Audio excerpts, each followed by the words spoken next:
The blackness between stars was not empty. It hummed with the whispers of cosmic dust and the faint, fading echoes of ancient light. The Imperial scouting vessel Kellen's Pride slid through this quiet with the arrogance of ownership. Its hull, polished and etched with the sigils of 1,000 surveyed worlds, reflected nothing but the void. On the command bridge, Commander Roland of the Vexther lineage watched the tactical hologram. A yellow star, unremarkable, burned steadily. Its third planet, a blue and white marble, carried the primitive signature of carbon-based life. It was designated, in the cold files of the Empire, as Terra. Initial scans, Roland stated, his voice a dry rustle in the filtered air. Life signs abundant. Energy signatures. Pre-fusion, localized fission detected. Orbital infrastructure. Rudimentary, low-orbit stations and lunar outposts. Warp signatures. Faint and sporadic, likely test probes. Classification. Pre-contact. Developmental Tier 4. A junior officer, his feathers ruffling in a sign of mild excitement, spoke up. "A new candidate for integration, Commander. Their resources appear sufficient for a Tier 2 tributary status." Roland's multifaceted eyes didn't blink. He had brought 100 worlds into the Imperial fold. This one was no different. The Empire's policy was clear. Broadcast first contact protocols, wait for a reply, then send envoys. But Roland was old, and boredom was a creeping poison. The orders also allowed for discretionary assessments of a species' defensive awareness. "Broadcast the standard greetings on all frequencies," Roland ordered, a slow smirk forming. "And prepare a long-range sensor probe. Target the debris field between the 4th and 5th planetary bodies. Let us see if these Terrans are watching their own backyard." On the blue planet's single silver-gray moon, Jin sat in a dimly lit room.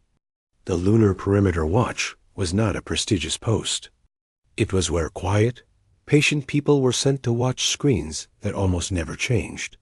Jin was very quiet and very patient. His console monitored the passive sensor nets scattered from the orbit of Venus out to the dark rocks of the asteroid belt. Mostly he tracked human mining skiffs and the occasional deep-range comet survey probe. A soft chime, the kind designed not to startle, but to persistently nag, sounded from his primary display. Jin leaned forward, his brow furrowing. A ripple in the local gravitational field. It was tiny, a pebble dropped in a vast ocean, but it was wrong. It came from beyond the mapped human lanes. He cross-referenced it with the electromagnetic logs. There, a whisper of a signal. A burst of complex data in a format his system flagged as non-Terran origin, pattern Delta 7. His heart beat a little faster. Protocol was strict.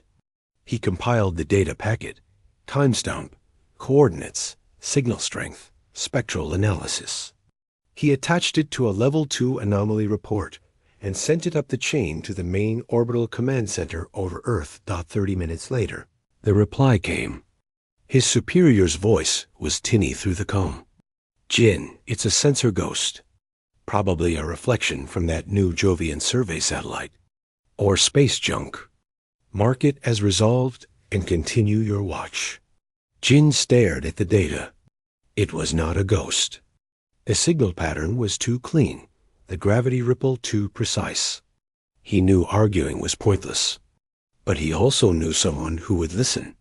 He copied the raw data, encrypted it with a personal cipher, and sent it to a direct, secure line to Mars Dot in the bustling, cavernous interior of the Mars shipyards. Myra was up to her elbows in plasma conduit schematics. Her workspace was a controlled chaos of holographic blueprints and floating toolkits. The message alert from Jin made her wrist come vibrate. She wiped her hands on her worksuit and called up the data. Her expertise was engines and power systems, but at the core of every FTL drive was a mastery of gravity and subspace fields. She saw the ripple Jin had detected not as an anomaly, but as a footprint. "This is a wake trail," she muttered to herself, enlarging the data. "Low-powered, trying to be stealthy. But the coil resonance is all wrong for our tech." She ran the signal pattern through the shipyard's historical database. A vast archive that included every known encounter and recovered artifact from humanity's early, stumbling attempts at deep space exploration. A match flashed, red and urgent. The file was ancient, from a probe that had been found drifting dead near Pluto a century ago. Its systems had been scrambled by an external scan of unknown origin. The residual signature was a 94% match. Something was here. Something that had scanned a dead human probe 100 years ago and was now back, skulking in the asteroid belt. And it had just fired a probe of its own. This wasn't an accident. This was a test. Anger, cold and sharp, cut through Myra's usual calm. They were being poked, like an animal in a cage. She didn't go through official channels. She knew what the response would be. Caution, deliberation, committees. Instead, she accessed a secondary system, a network of old but powerful communication buoys left over from the early colonization pushes. They were simple, robust, and could punch a signal a long way. She manually aligned a buoy in the direction of the anomaly, pouring power into its tight beam transmitter. Her message was not diplomatic. It was not a greeting from Terra or the United Sol Directorate. It was from her, an engineer who recognized a dangerous machine when she saw one. She typed it plainly. "Unidentified vessel. You have breached sovereign space. Withdraw immediately." On the bridge of the Kellen's Pride, a comm officer received the tight beam transmission. He decoded the simple audio and text. A human language. He played it for Commander Roland. The sound of Myra's voice, firm and clear, echoed in the silent bridge. The translation appeared below it. Roland stared at it for a moment, and then a low, grating sound emanated from him. It was laughter. They detected the probe? Interesting. Their reaction time is better than expected, Roland mused. But this is a child waving its fist. Sovereign space? They have no concept of what sovereignty means in this galaxy. Shall we reply with the first contact package, Commander? The junior officer asked. Reply? No, Roland said, his amusement fading into cool command. They have issued a challenge, however small. To withdraw now would be to acknowledge their claim. That is not how the Empire operates. Helm, plot a course deeper into the system. Target the fourth planet, the rusty one. Let us take a closer look at these shipyards their emissions hint at. Broadcast our Imperial ident on a wide band. Let them see who has entered their backyard. The Kellen's Pride, a sleek dagger of Imperial might, turned gracefully. Its sublight engines glowed, and it began to accelerate, moving past the asteroid belt with deliberate, insulting slowness. On its hull, transmitters powered up and sent out a powerful, repeating signal. It was not a message of peace. It was an ident code, a statement of name and lineage, a broadcast of pure, unassailable authority. It was the equivalent of a flag being planted. On Mars, Myra watched the new data on her screen. The gravitational signature of the alien vessel was now clear and powerful, moving with purpose. And overlaid on every standard comm channel was that repeating Imperial ident, a booming digital trumpet blast declaring its presence. Her warning had been heard, and it had been ignored. She closed her eyes for a second, the noise of the shipyards fading around her. Then she opened them and opened a new, highly secure channel. This one did not go to a comm buoy. It went to a specific encrypted location code-named Sentinel's Rest. She sent only 2 words, along with the vessel's coordinates and vector. They're coming. The quiet of the system had been broken. The test was over. Now, something else would begin. The Imperial scouting vessel Kellen's Pride moved towards Mars like a shark approaching a reef. On its bridge, Commander Roland felt a sense of restored order. The brief surprise of the humans' detection had faded. Their warning was a trivial noise, now silenced by the majestic, repeating broadcast of his ship's Imperial identity. This was how the universe worked. The strong announced themselves. The weak learned their place. Magnify on the orbital installations, Roland ordered. The main viewer shifted, showing the Martian shipyards. They were not elegant. They were sprawling, metallic growths clinging to space docks and the planet's red surface. Ships under construction were blocky, utilitarian. Clouds of welders' sparks glittered around them like distant fireflies. To Roland, it looked like a nest of insects, busy and primitive. No energy shields detected. Point defense weapons are minimal and fixed, the tactical officer reported, a note of boredom in his voice. Their largest vessel appears to be a mid-sized construction hauler. No warship signatures. Understood, Roland said. Take us to a low orbital pass over the primary yard complex. Mark our flight path directly over there. Valles Marineris Canyon. Let them get a good look. Record everything. This will be a valuable lesson for them on the scale of the galaxy they wish to join. The Kellen's Pride angled down, its polished hull beginning to glow faintly with the friction of the Martian upper atmosphere. It was a display of contempt, flying low enough to be seen with the naked eye from the ground. A statement of perfect safety. Below, in the chaos of the Mars shipyards, Mira stood at a reinforced viewport, her hands pressed against the cool polymer. She could see it now, not just on sensors, but as a dark, sleek shape against the rusty orange of the sky, trailing a faint shimmer of heat.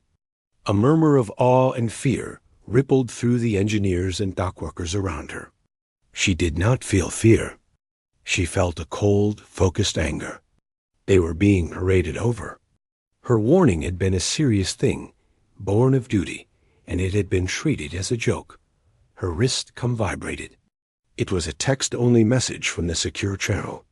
It read, "Sentinel acknowledges." Stand by. She let out a breath she didn't know she was holding deep within the Martian crust. In a command center that did not officially exist, Commander Tay watched the same scene on a bank of silent screens. The room was dark, lit only by the soft glow of holographic displays and status readouts. He was a man of few words and immense patience, his face etched with the calm of someone who had trained for a single, terrible purpose for decades. Around him, a small crew of equally quiet officers monitored the silent fleet, a network not of ships, but of hidden weapon platforms seated inside asteroids, dormant satellites, and the bedrock of Mars itself. The Imperial ship's arrogance was its greatest vulnerability. It flew a predictable, showy path. It saw the shipyards and thought it saw all of Mars's strength. It saw nothing of what was buried beneath. Target is on the prescribed path, a young officer named Sue reported, her voice steady. Velocity is constant. Shield focuses forward, anticipating fire from the yards. Their underside and engine nacelles are exposed. Tay nodded slowly. He had final release authority. The protocols were clear. Lethal force was authorized only after a direct threat to planetary, population centers, or the absolute refusal to withdraw after a warning. The first warning had been given by Myra. The second warning was the ship's continued penetration. The legalities, in his mind, were satisfied. He did not give a dramatic speech. He simply said, "Activate Keyhole 1. Set for proximity anchor, not penetration. Let us see if they can swim." On an asteroid that celestial charts listed as a nameless, iron-rich rock tumbling harmlessly in a shepherding orbit near Mars, a silent transformation occurred. A slab of rock, several hundred meters thick, slid aside with a grinding sound that echoed in the vacuum. From the dark cavity beneath, a machine emerged. It was not a gun. It had no barrels, no missiles.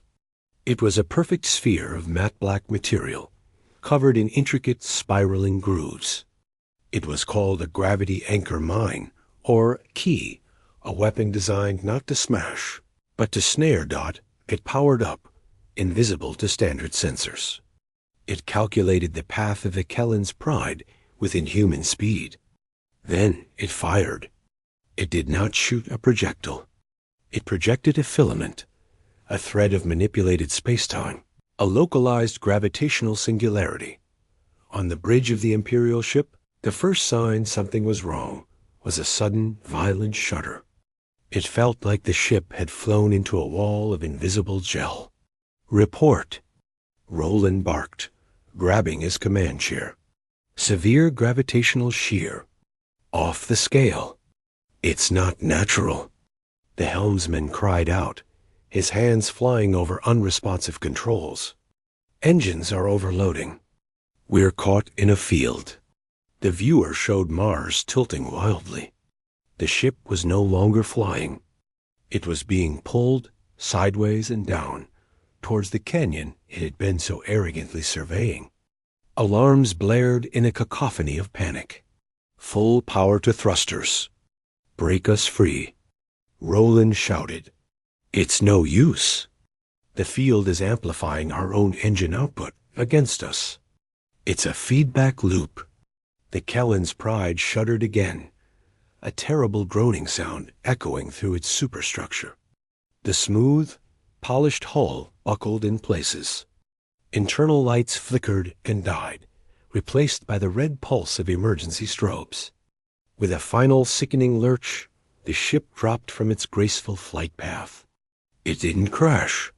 It was simply placed, like a toy set down by a giant hand, onto the broad, rocky floor of the Valles Marineris. A huge cloud of red dust billowed up around it, slowly settling to reveal the crippled vessel, leaning at a slight angle. Its engine's dark and dead silence returned to the Martian sky in the shipyards. The crowd at the viewport was utterly silent. They had seen the Imperial ship descend, not with power, but as if it had been hooked and reeled in.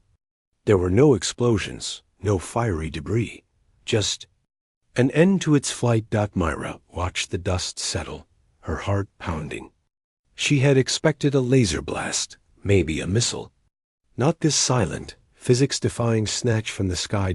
In his buried command center, Tay watched the status of Keyhole 1. Sphere has retracted. Field is stable. Target is immobilized.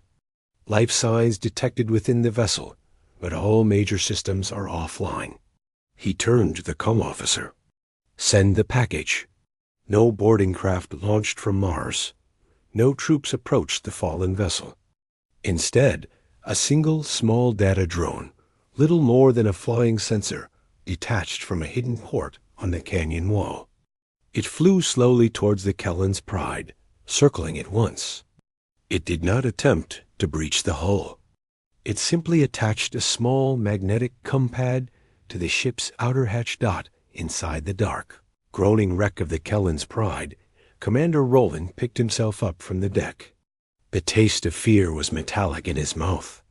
He stumbled to a dead console, trying to understand what weapon had been used. There was no radiation, no plasma residue, just the crushing memory of an unstoppable force. A light flickered on the auxiliary communications panel. A signal was being received through the external pad. He activated it. The first thing played was Mira's original warning, her voice clear in the dark, silent bridge. "Unidentified vessel, you have breached sovereign space. Withdraw immediately." As the last word echoed, a new line of text appeared on the screen in perfect Imperial script. "You were advised." Then the transmission ended. The pad detached and the small drone flew away. The Terrans offered no demands, no threats, no contact. They had stated a rule, demonstrated the consequence of breaking it, and then turned their backs. Roland stared at the blank screen, the crushing weight of his failure settling deeper than the Martian gravity holding his ship. He had not been defeated in battle. He had been corrected. And for an Imperial commander, that was a far more terrifying fate. News of the Collins Pride's fate did not take long to reach the heart of the Galactic Empire. A scout vessel's loss was not, in itself, a catastrophe. But the manner of its loss was an insult that vibrated through the Imperial command structure like a cracked bell. The ship had not been destroyed in a fiery exchange. It had been silenced, plucked from the sky and left as a broken toy on a dusty plain. And the last message its commander received was a human proverb in the high chambers of the Imperial War Council. Holograms of stern-faced admirals flickered. The debate was brief and brutal. A new pre-contact species had not only repelled an Imperial vessel, but had done so with a technology that was unsettling. The reports spoke of gravitational manipulation of a precision never before seen. This could not stand. To allow such an insult to fester would embolden other tributary worlds. The Empire's power was built on the certainty of its reach and the terror of its retribution. A decision was made. Not a scouting party, not the diplomatic envoy. A retribution fleet was mobilized. Its flagship was the dreadnought Sundering Blade, a city-sized wedge of armor and plasma lances that had cracked the crust of rebellious worlds. Its escort comprised 6 battle cruisers and a swarm of hunter-killer drones. Their orders were explicit and simple. Enter the Terran system, obliterate all orbital infrastructure around the Red Planet, and then deliver a broadcast ultimatum to the Blue World. Submit or be sterilized. The fleet gathered at the edge of Imperial space and made the jump. They emerged into the cold, dark space beyond the orbit of the Terran system's gas giant. A planet they noted was called Jupiter in the preliminary files. The formation was a masterpiece of military might, glowing with shield energy and ready weapons. On Earth, in a bunker deep beneath the Ural Mountains, the alert reached a new level. Jin was no longer at his quiet lunar post. He was here, his face pale under the harsh lights, his fingers flying across a data console. The sensor net had screamed as the Retribution fleet arrived. The energy signatures were unmistakable, a bonfire in the dark. Multiple contacts, he called out, his voice tight. 1 super heavy capital ship, 6 heavy cruisers, numerous smaller craft. Formation is Assault Pattern Delta. They are not hailing. They are advancing. Across the room, Mira stood at a tactical holotank, her engineer's mind analyzing the fleet's composition. She saw the brute force approach, overwhelming power, concentrated fire. It was the opposite of the lone scout's arrogance. This was the Empire's hammer, and it was swinging. They'll be in weapons range of the Martian orbital defenses in 40 minutes, she said. Not looking up. The orbital defenses won't last 40 seconds against that. A senior officer muttered in the center of the room. Commander Tay stood silently. He had been brought from his Martian crypt to oversee the system-wide defense. He watched the swarm of hostile icons creep across the hologram towards the tiny, blinking lights that represented human positions. He felt no fear, only a profound sense of waste. They were bringing a sword to a fight that was not about blades. They believe this is a war of destruction, Tay said, his voice quiet but cutting through the tension. It is not. It is a war of understanding, and they have already lost. He turned to his dedicated crew, who had followed him from Mars. Activate the fence, all layers. Let them see what they have come to find. Throughout the Sol system, a silent awakening began. It did not happen with the roar of engines or the flash of weapons charging. Old communication satellites, long thought defunct, hummed to life. Weather monitoring buoys near Venus altered their broadcast patterns. Navigation beacons in the asteroid belt began pulsing with complex rhythmic codes. Even the subsurface relays on the moons of Jupiter started transmitting dot to the Imperial fleet. The first sign was a flicker on their long-range sensors. New contacts appeared, dozens and hundreds. They blinked into existence around the fleet behind them, above them, interspersed among their own formation. They were vague, shifting signatures, but they carried the distinct energy profile of warship drives. On the bridge of the Sundering Blade, High Admiral Verkax, a being of immense pride and short temper, scowled. Cloaked vessels? They try to ambush us with illusions? Pitiful, tactical, scan and clarify.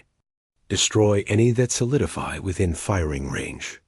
The fleet's powerful sensors focused, trying to lock onto the ghostly signatures. But instead of clarifying, the data became confused. The signatures multiplied. Now there were thousands.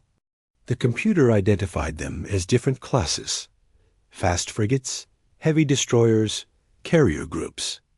Their formations were perfect, their tactics textbook Imperial assault patterns, but mirrored against the Imperial fleet itself. Admiral, the signatures. They are using our own fleet registries. That one is the Fire of Andor, lost 3 cycles ago. That cluster matches the 3rd battle group's configuration. The tactical officer's voice was rising in confusion. It is a trick. A sensor fog. Verkax roared. Launch hunter drones. Clear the area. The drones shot out from their bays. They sped towards the nearest cluster of ghost signals. As they entered the zone, their own sensor feeds were hijacked. They began broadcasting frantic reports of being swarmed by enemy fighters, of taking fire. On the main viewer, the drones were seen spinning wildly, firing their plasma cannons at empty space before colliding with each other in a silent, fiery bloom. Chaos seeped into the Imperial fleet.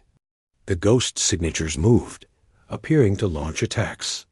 Warning sirens blared as targeting systems on the Imperial cruisers automatically locked onto the Phantoms, identifying them as imminent threats.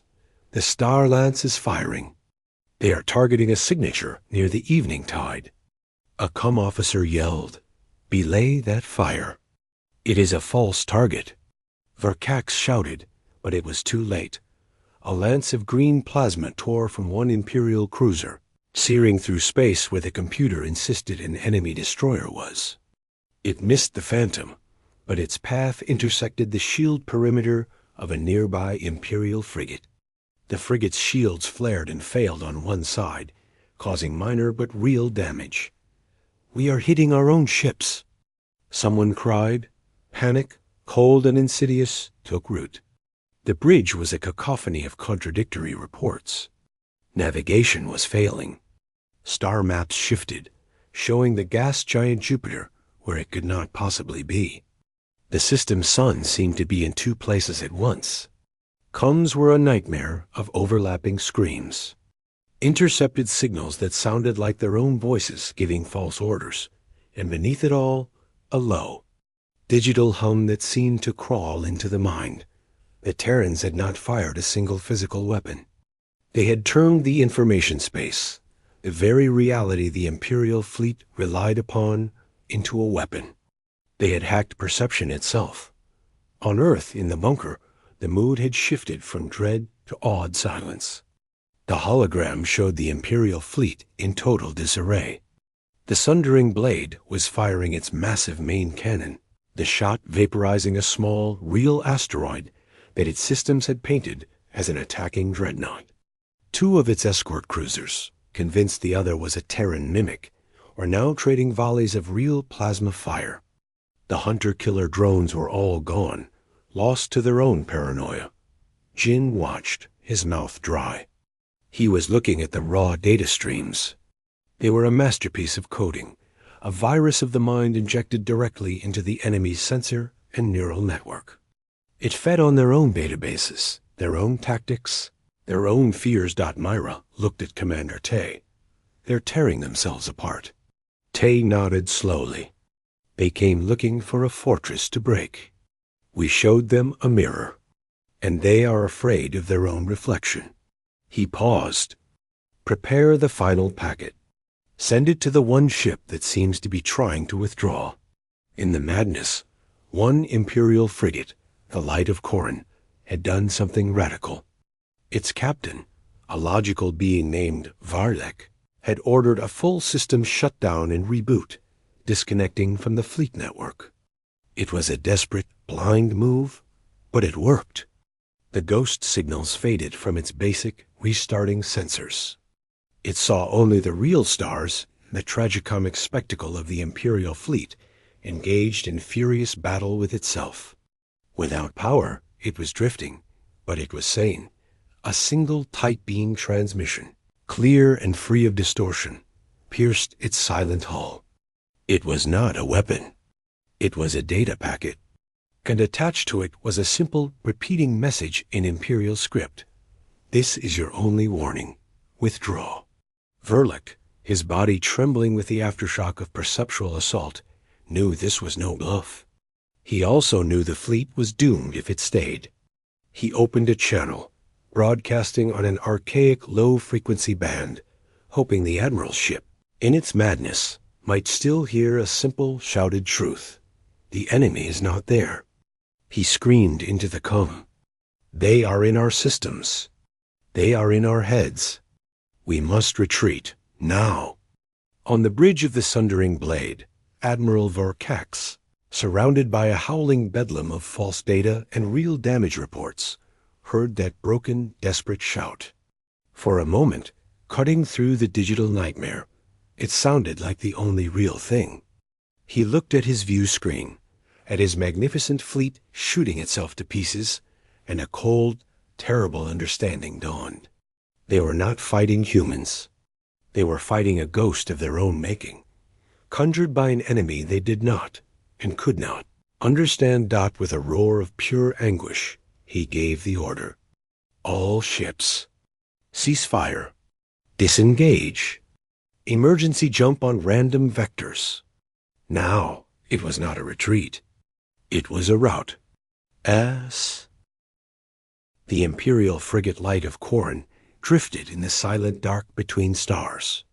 Its engines were cold, its systems running on the bare minimum, needed to keep the crew alive. Captain Verloc sat in his command chair, but he did not feel in command. He felt like a patient waking from a fever dream, his body whole, but his mind still trembling with remembered horrors. The journey out of the Terran system had been a blind, stumbling run. They had jumped with no clear destination, only a desperate need to be away. Several other ships had made it out with them, all bearing the scars of plasma burns gifts from their own sister vessels. No one spoke much. The bridge crew moved like ghosts, their eyes hollow. They had not been defeated by guns or missiles. They had been driven mad by their own ships, by their own technology, turning against them. It was a violation deeper than any physical wound. After a time, when the shaking in his hands had subsided, Verloc gave a quiet order. Bring the primary data core online. Isolate it. No network connections. I want the raw sensor logs from the engagement. Everything we recorded before the chaos. His science officer, a meticulous being named Alara, nodded. She understood. They needed to know what had bitten them. Working in a sealed chamber, she extracted the data.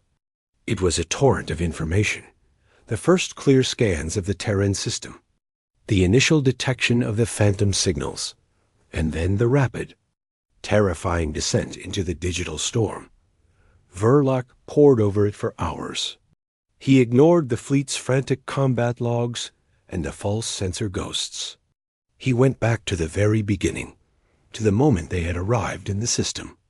He focused on the background noise, the ambient signals. At first, it seemed like nothing. Standard cosmic radiation, the pulse of the distant star, the faint hum of the gas giant's magnetosphere. But then, as he applied deeper filters, he saw it.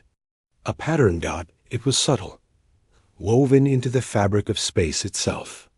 It was in the way certain particles scattered, in the quantum noise of empty vacuum. It was a carrier wave, a foundational layer of information.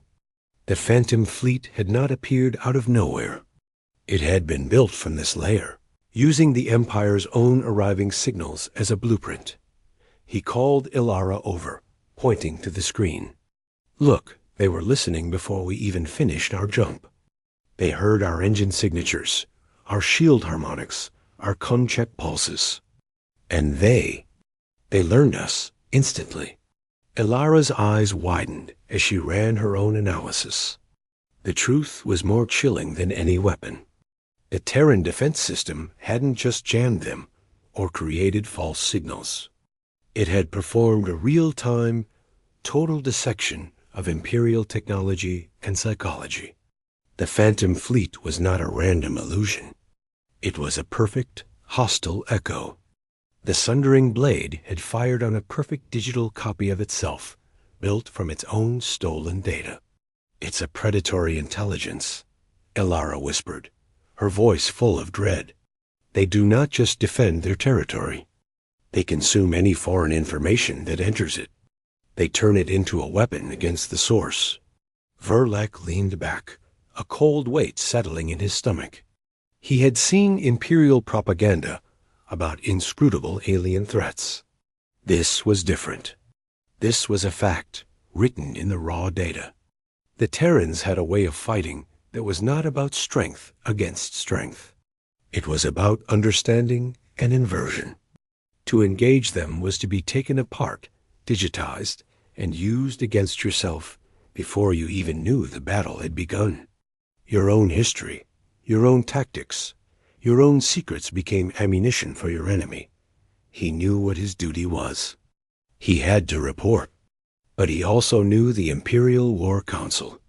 They would see the loss of a retribution fleet as a challenge to be met with even greater force. They would send an armada, 100 Sundering Blades, believing that sheer, overwhelming power could crush this strange defense. Verlac looked at the data and knew, with absolute certainty, that it would be a slaughter. A larger fleet would simply provide a richer, more complex data set for the Terran system to consume. The resulting Phantom Army would be unimaginable, the chaos absolute. It would not be a war. It would be a mass suicide. He began to compose his report. He did not mince words. He attached the raw sensor logs, the analysis of the carrier wave, the proof of instantaneous technological assimilation. He described the psychological effect, the crew's terror at fighting their own ghosts. He wrote plainly, with the cold clarity of a survivor. "The Terrans do not possess a military greater than ours," he wrote. "They possess a paradigm greater than ours. Their space is not defended by walls, but by a reflection.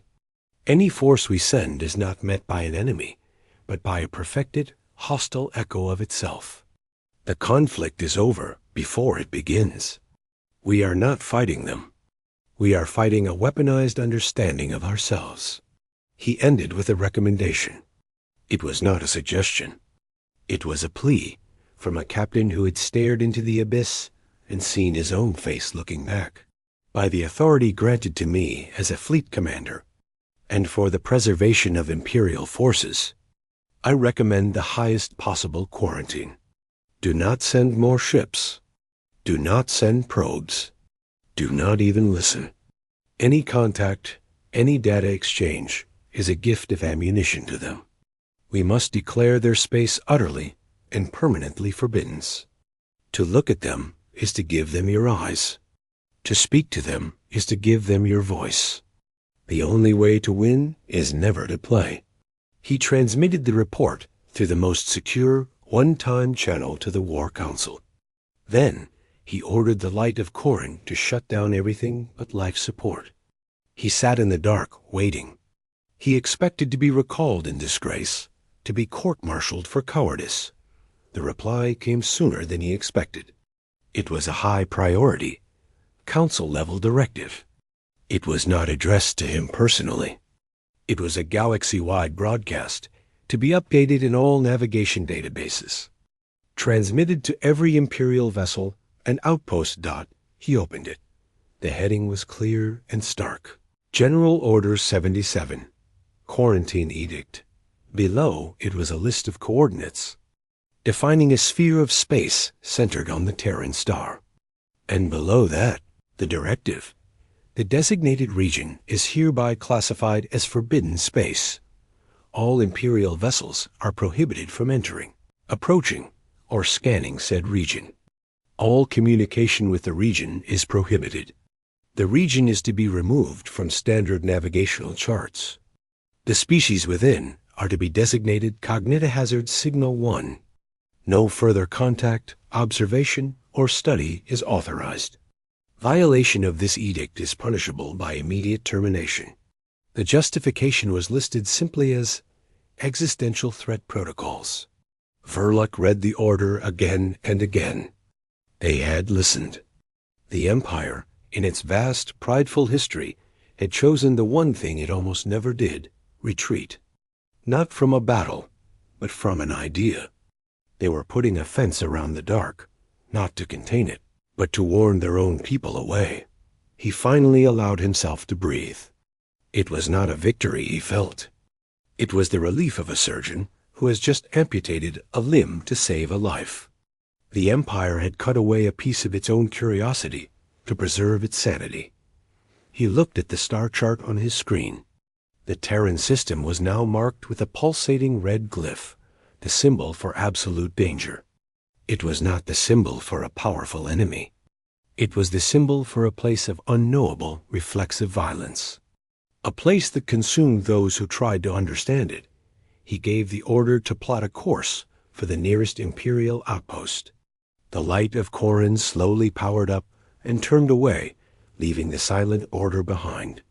Behind them, the forbidden space hung in the void, a warning etched in the stars. The message was clear. Here there be monsters that wear your own face. The silence that settled over the Sol system was deeper than before. It was not the quiet of emptiness, but the quiet of a door being firmly closed. On Earth, in the Ural Mountain bunker, the frantic energy of the defense faded. The holographic displays showed the last Imperial ships, those that could still move, vanishing into flickers of faster-than-light travel. The debris field they left behind was already being mapped by cleanup drones. It was mostly pieces of Imperial ships, destroyed by Imperial weapons. Jin leaned back in his chair, his body feeling heavy with exhaustion.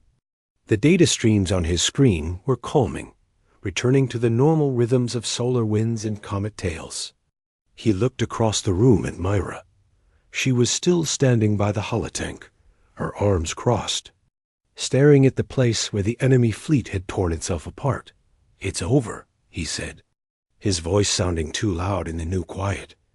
Mira nodded slowly, not taking her eyes off the display. For them, maybe. She finally turned, her expression thoughtful, not triumphant. They didn't leave because we beat them.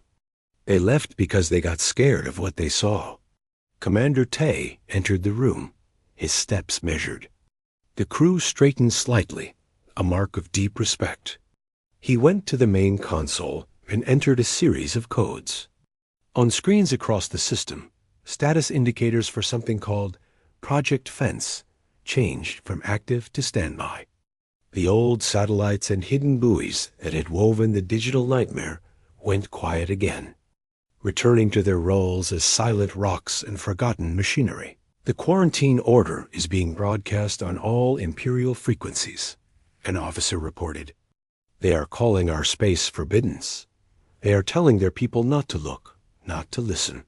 A slight, almost invisible smile touched Tay's lips. It was not a happy smile.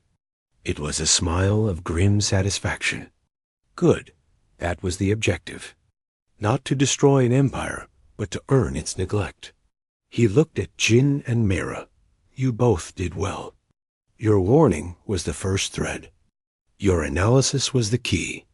Go home, get some rest. The watch continues, but it will be quieter now. On Mars, the red dust had settled over the wreck of the Kalen's Pride.